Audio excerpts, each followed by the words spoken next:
I got so much motherfucking design on right now.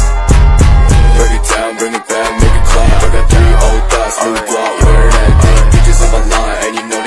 Assalamualaikum warahmatullahi wabarakatuh. Perkenalkan, nama saya Muhammad Hakiki. Saya berasal dari kelompok 12 unit 6 dari Prodi Pendidikan Agama Islam. Di sini saya akan menjelaskan sedikit tentang diagnosis kesulitan belajar, langkah-langkah fase evaluasi. Menurut Saiful Bahri Jamarah, kesulitan belajar itu suatu kondisi di mana siswa tidak dapat belajar secara alami karena ancaman, hambatan, atau gangguan untuk belajar.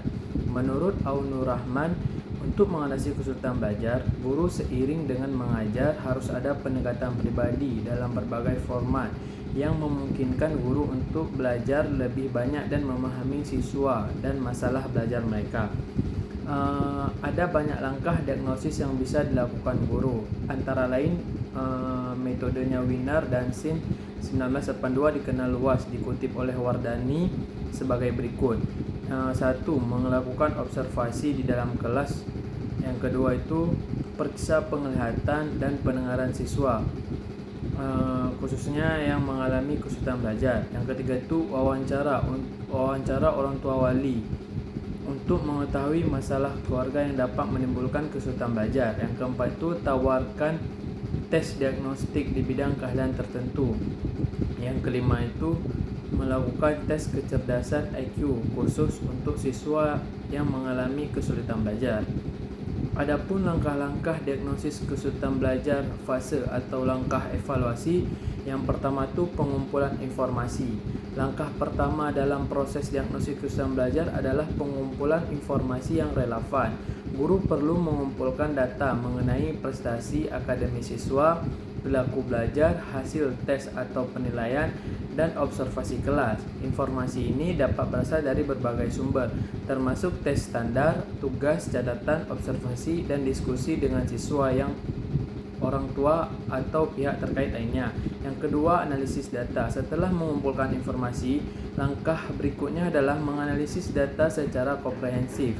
Guru perlu mengevaluasi prestasi akademis siswa, mengidentifikasi pola kegagalan, dan mencari tahu apakah ada kesulitan belajar yang berulang atau masalah spesifik. Analisis data ini dapat membantu guru dalam mengidentifikasi area atau konsep menjadi kesulitan bagi siswa. Yang ketiga, observasi langsung.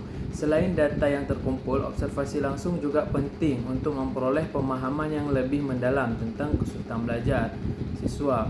Guru perlu melihat langsung bagaimana siswa berpartisipasi dalam kegiatan belajar, bagaimana mereka menyelesaikan tugas, dan apa yang mempengaruhi kemampuan mereka dalam menguasai materi observasi ini, dan dilakukan melalui pengamatan kelas secara keseluruhan atau dengan mengamati siswa secara individu.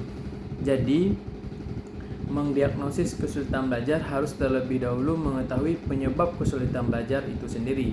Setelah itu, diagnosis dibuat berdasarkan gejala yang terlihat dari siswa yang mengalami kesulitan belajar.